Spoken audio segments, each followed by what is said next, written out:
La Russie a un problème, et ce n'est pas celui auquel vous pensez. Le pays manque de main-d'œuvre. Même avec 144 millions d'habitants, l'économie est sous perfusion. Les industries s'effondrent et la guerre en Ukraine subit la pression. Cela se prépare depuis des décennies et menace la stabilité de la Russie. Alors, comment en est-on arrivé à ce stade et existe-t-il une issue possible? Dans l'épisode d'aujourd'hui de l'infographie, nous expliquons pourquoi la Russie manque de travailleurs.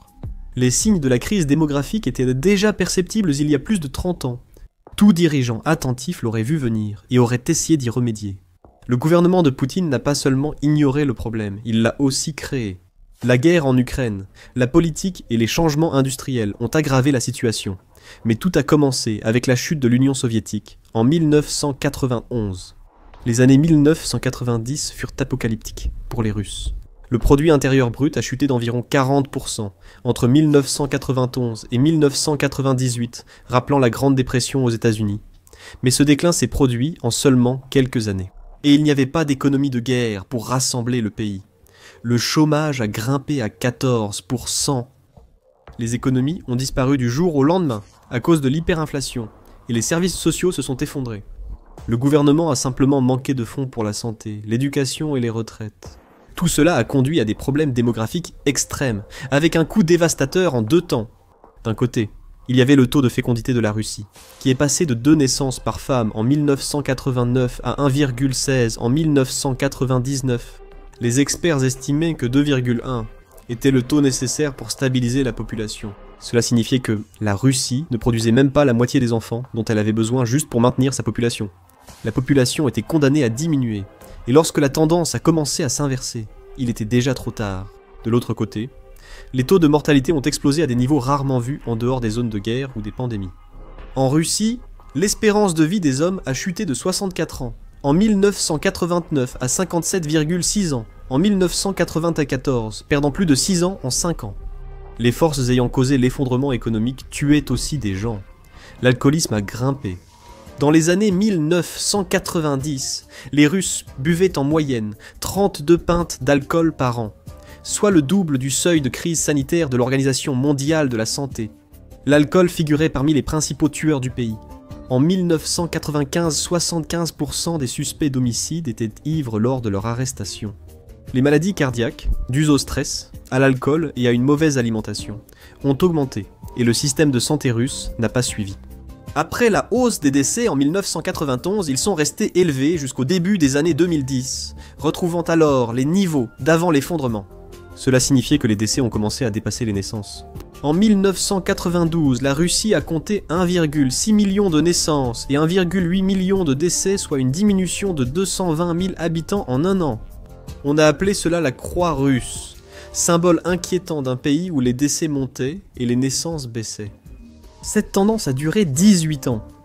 À l'arrivée de Vladimir Poutine en 2000, les dégâts étaient déjà faits. Une génération d'enfants qui auraient dû naître dans les années 1990 n'existait pas. Les taux de fécondité ont légèrement augmenté à 1,78 en 2015, puis 1,4 en 2023, sans jamais atteindre le seuil de remplacement et ont vite rechuté. La génération née dans les années 1990 ayant moins d'enfants. La Russie reste piégée dans une crise démographique durable. D'après Rosta, l'agence statistique russe, la population du pays vieillit vite. Les résidents âgés de 65 ans ou plus remplacent progressivement la plus jeune génération, celle des 16 ans et moins. De 1990 à 2023, la proportion de Russes de plus de 65 ans a augmenté de 10% à 16,6%.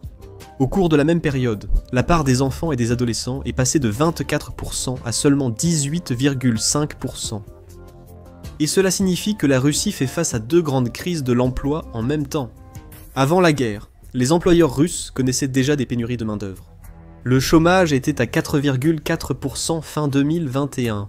Ce n'était pas parce que l'économie prospérait, mais simplement parce qu'il n'y avait pas assez de personnes disponibles. Cela nous ramène à la crise des retraites.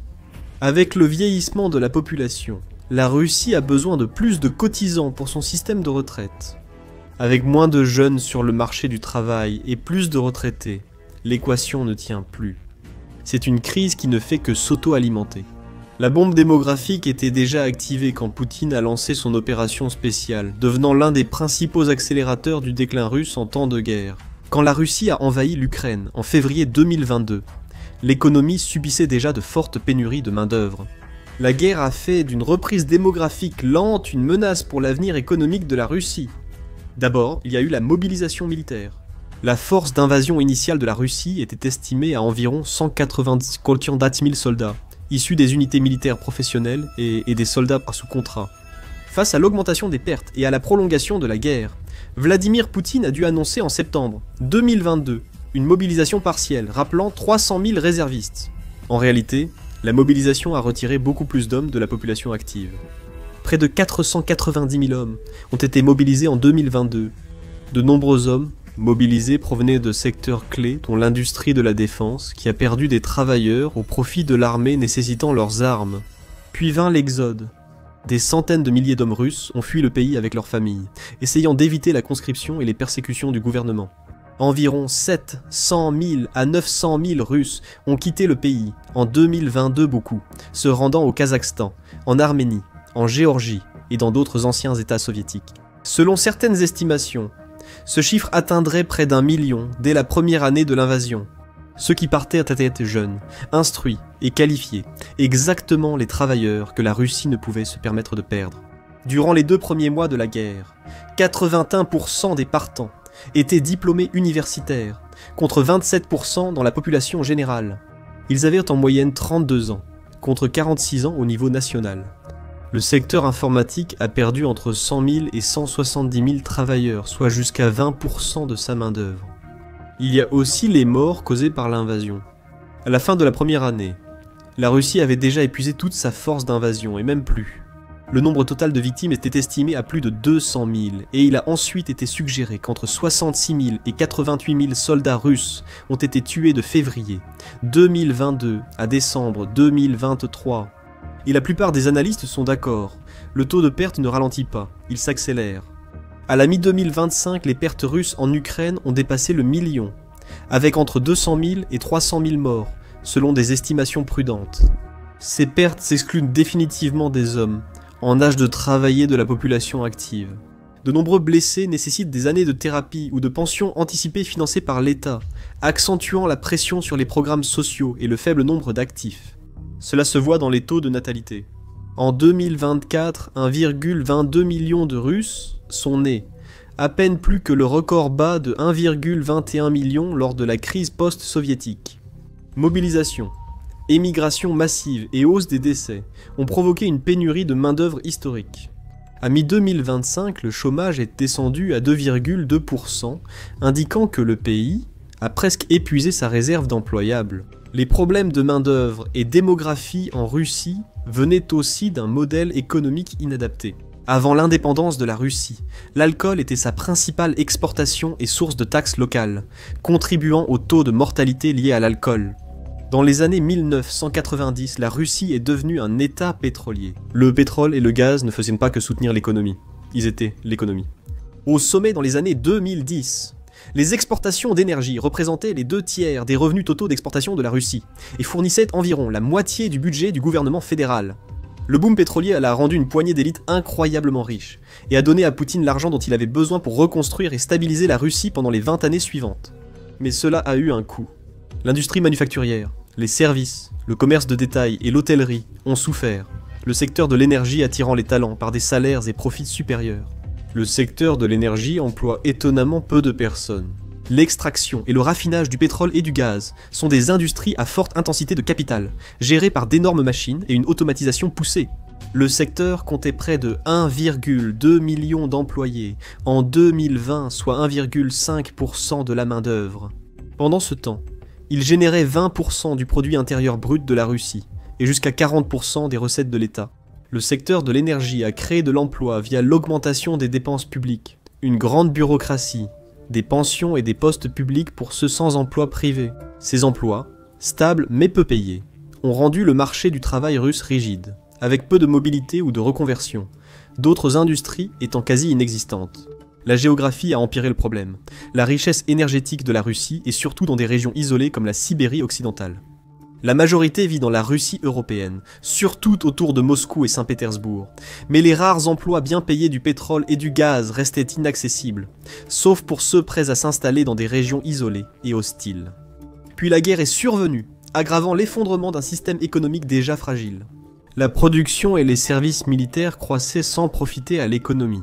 En 2025, les dépenses de défense et sécurité en Russie représentaient plus de 40% du budget fédéral et près de 8% du produit intérieur brut. Cette armée sans précédent épuise à la fois l'économie et la main-d'œuvre. Les usines de défense, fonctionnant à plein régime pour remplacer le matériel perdu en Ukraine, manquent cruellement de travailleurs qualifiés. L'armée et l'autre partie se disputent un nombre décroissant d'hommes en âge de travailler. Cela a entraîné une surenchère entre les secteurs que la Russie ne pouvait se permettre. Pour éviter la conscription massive, le gouvernement Poutine a fortement relevé les salaires militaires. Les soldats sous contrat gagnaient 3 à 5 fois le salaire moyen russe. Les primes d'engagement pouvaient aller jusqu'à 1,9 million de roubles, environ 22 000 $.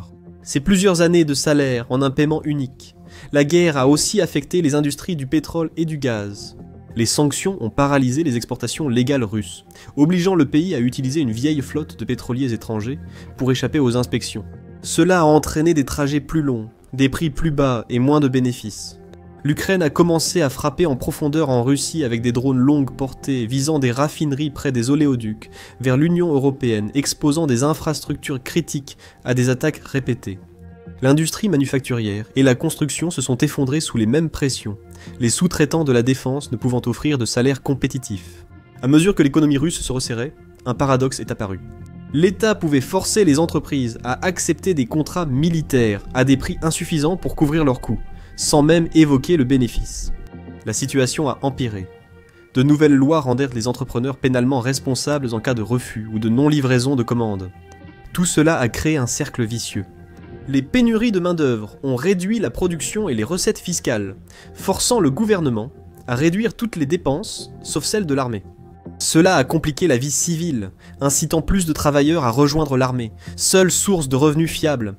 Dès mi-2025 même, la propagande russe ne pouvait dissimuler l'ampleur du désastre. Les prévisions de croissance du produit intérieur brut n'ont cessé d'être revues à la baisse, passant d'un généreux 4,1% à seulement 0,9%. L'inflation est restée obstinément élevée, malgré les tentatives de la contrôler par le biais des taux d'intérêt. Le rouble s'est affaibli face aux principales devises, rendant les importations plus chères et aggravant la baisse du niveau de vie. Face à une grave pénurie de main-d'œuvre, la Russie, dont l'économie vacille, a tenté d'attirer des immigrés comme d'autres pays avant elle. Mais cela ne fonctionne que lorsque le pays se sent sûr et stable, ce qui n'est pas le cas de la Russie. Depuis des décennies, la Russie s'appuie sur des travailleurs migrants des anciennes républiques soviétiques, surtout d'Asie centrale comme l'Ouzbékistan, le Tadjikistan et le Kirghizistan. Avant la guerre, environ 5 millions de migrants d'Asie centrale travaillaient en Russie, surtout dans la construction, les services et l'agriculture. Ils occupèrent des emplois peu rémunérés et physiquement exigeants que les Russes refusèrent de faire, puis ils envoyaient l'argent chez eux pour soutenir leur famille. Le système fonctionnait plutôt bien pour les deux parties. La Russie avait besoin de travailleurs, et les pays d'Asie centrale atténuaient leurs propres problèmes de chômage. La Banque mondiale estime que l'argent venu de Russie représentait 50% du produit intérieur brut du Tadjikistan, 25% du Kirghizistan et 14% de l'Ouzbékistan. La guerre a plongé ce système dans le chaos. L'économie russe est alors devenue si mauvaise qu'elle n'attirait plus. La chute du rouble signifiait que les salaires qui semblaient corrects en 2021 valaient beaucoup moins. En 2024, deuxièmement, la menace de mobilisation planait sur chaque homme travaillant en Russie. Bien que les étrangers ne puissent théoriquement pas être enrôlés, des rapports mentionnent des migrants d'Asie centrale forcés de signer des contrats militaires sous menace d'expulsion. Soudainement, la rumeur s'est répandue dans les communautés de migrants que la Russie n'était plus un endroit sûr pour travailler. Troisièmement, de nouvelles opportunités sont apparues. Le Kazakhstan, l'un des rares États post-soviétiques proches de l'Occident, a vu son économie prospérer grâce à la relocalisation d'entreprises depuis la Russie. Les Émirats arabes unis, le Qatar et l'Arabie saoudite recrutent activement des travailleurs d'Asie centrale pour leurs chantiers. La Turquie a élargi ses programmes pour travailleurs migrants, tandis que la Corée du Sud et d'autres pays asiatiques ont créé de nouvelles voies pour la migration de main-d'œuvre. La Russie n'était plus la seule option. Il en a résulté une baisse notable de la migration d'Asie centrale vers la Russie. Le Kazakhstan a signalé une baisse de 20% du nombre d'émigrants en 2024 par rapport au niveau d'avant-guerre. Les tendances de 2025 sont encore pires, avec une baisse de 75% signalée en mars 2025 par rapport au même mois de l'année précédente. Même l'arrivée de migrants ne résolvait pas la crise profonde de la main-d'œuvre en Russie. Les migrants d'Asie centrale ont surtout occupé des emplois peu qualifiés dans la construction, le nettoyage, l'agriculture et la livraison de nourriture. Ces emplois sont importants, et leur perte nuit à l'économie. Mais ils ne peuvent remplacer les ingénieurs, experts en informatique et techniciens ayant fui la Russie ou morts en Ukraine. Et puis, il y a la question de l'intégration culturelle. La société russe manifeste une forte xénophobie, surtout envers les Asiatiques centraux et les personnes du Caucase. Les migrants subissent des discriminations au logement, au travail et au quotidien. La police les arrête et les harcèle régulièrement pour des contrôles de documents.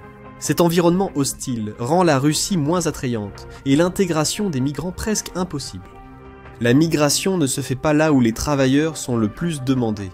Les migrants se concentrent dans les grandes villes comme Moscou, Saint-Pétersbourg et les centres régionaux, où l'emploi dans les services est plus accessible. Mais les pénuries de main-d'œuvre les plus critiques en Russie se trouvent principalement dans les régions éloignées. Champs pétrolifères sibériens, ports de l'Extrême-Orient et sites militaires isolés. Les migrants comme les Russes ne souhaitent pas vivre là-bas. La démographie restreint aussi l'aide possible de l'Asie centrale. L'Ouzbékistan compte environ 36 millions d'habitants, le Tadjikistan 10 millions et le Kirghizistan 7 millions. Envoyer plus de travailleurs à l'étranger peut provoquer des pénuries de main-d'œuvre nationale. Avec le ralentissement démographique, ces pays rencontrent les mêmes problèmes que la Russie. Cela révèle un aspect plus sombre de la guerre de Vladimir Poutine en Ukraine. La Russie veut conquérir des territoires et s'emparer des populations. Avant la guerre, la population de l'Ukraine était comprise entre 41 et 45 millions d'habitants. Bien plus petite que la Russie, l'Ukraine présente toutefois quelques atouts démographiques. Le taux de natalité, toujours sous le seuil de renouvellement, restait supérieur à celui de la Russie. Sa population était plus jeune et beaucoup plus dense, car l'Ukraine est bien plus petite que la Russie. L'Ukraine se tournait vers l'Occident, gardant un niveau d'éducation similaire à la Russie, et formant des travailleurs techniques cherchant des opportunités dans l'Union européenne. Plus importante encore, la plupart des habitants parlent soit le russe, soit l'ukrainien, des langues apparentées, qui facilitent grandement l'intégration dans la société russe. Les Ukrainiens sont la main-d'œuvre immigrée la plus compatible que la Russie puisse espérer. Une Ukraine pleinement intégrée aurait pu fournir des millions de travailleurs, suffisamment pour soutenir l'économie russe, tout en continuant à subvenir aux besoins de sa propre population. Des preuves circonstancielles suggèrent un rôle dans la planification de l'invasion. Les premiers documents militaires russes et la propagande évoquaient la dénazification et la mise en place d'un gouvernement fantoche. Mais les responsables russes ont aussi évoqué l'intégration des régions ukrainiennes occupées dans leur système administratif. Dans le Donbass, des milliers de passeports russes ont été remis, preuve que Moscou considérait ces personnes comme des Russes vivant sous un mauvais drapeau. Mais les Ukrainiens ne veulent pas être Russes. À mesure que la guerre avance, l'identité ukrainienne se renforce, surtout quand les gens voient que la Russie est prête à tout, même tuer, pour prendre leurs terres. Mais la guerre s'est complètement retournée contre eux, Liu Ningzhe. La population de l'Ukraine était déjà en baisse avant 2022, et maintenant elle s'est effondrée. Aujourd'hui, on estime la population entre 31 et 35 millions, soit une perte de plus de 10 millions en 3 ans. Cette perte s'explique en partie par l'annexion de territoires par la Russie, où les habitants sont désormais comptés comme Russes. Mais la majorité représente des personnes qui ont fui l'Ukraine en tant que réfugiés. Plus de 6 millions d'Ukrainiens se sont enregistrés comme réfugiés dans des pays européens, et des millions d'autres ont circulé entre différents pays ou se sont installés temporairement dans des endroits comme la Pologne et l'Allemagne. Et chaque réfugié qui construit une nouvelle vie en Europe, c'est un travailleur ukrainien de moins que la Russie pourra jamais revendiquer, peu importe comment la guerre se termine. La guerre a tué ou blessé des centaines de milliers d'Ukrainiens, en âge de travailler, aggravant la situation démographique. Les pertes de l'Ukraine sont moindres que celles de la Russie sur le papier, mais pour un pays avec beaucoup moins d'habitants, chaque mort est bien plus lourde de conséquences. Le plus dévastateur pour la tentative russe d'augmenter sa population est que les taux de natalité ukrainiens ont aussi chuté pendant la guerre. Le taux de fécondité de l'Ukraine, déjà faible à 1,2 avant l'invasion, a encore diminué.